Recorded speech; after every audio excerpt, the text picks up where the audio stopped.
మహిళా సాధికారత ఆర్థిక స్వావలంబన కోసం తెలంగాణ ప్రభుత్వం కీలక అడుగు వేసింది. ఇందిరా మహిళా శక్తి పథకంలో భాగంగా మహిళా సంఘాలకు 400 ఆర్టీసీ బస్సులను కేటాయించింది. ఇవాళ సికింద్రాబాద్ పరేడ్ గ్రౌండ్స్ లో సీఎం రేవంత్ రెడ్డి చేతుల మీదుగా ఈ బస్సులను మహిళా సంఘాలకు పంపిణీ చేయనున్నారు.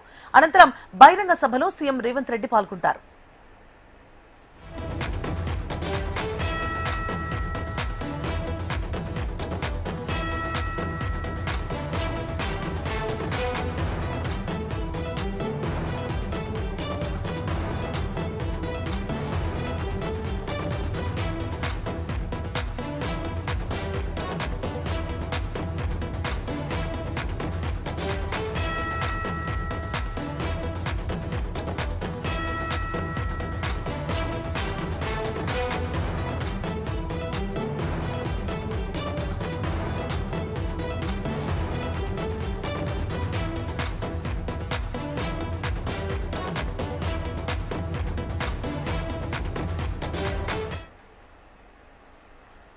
ఇక 2025 మార్చి 8న అంతర్జాతీయ మహిళా దినోత్సవం సందర్భంగా పరేడ్ గ్రౌండ్స్ లో తొలి విడతలో 153 బస్సులను ప్రారంభించారు.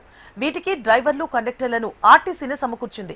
జీతభత్యాలు పోను ఒక్కో బస్సుకు ఆర్టీసీకి నెలకు 69,468 రూపాయలు అద్దె చెల్లిస్తోంది. 153 బస్సులకు నెలకు 1,28,604 రూపాయలు వస్తోందని, ఇలా ఏడాదికి 12,75,43,248 రూపాయలు ఆదాయం వస్తోంది అన్నారు.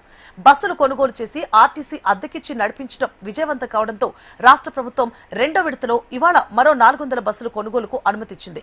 దీంతో ప్రస్తుతం మహిళా సంఘాల చేత నడిపించే బస్సుల సంఖ్య 553కు చేరింది.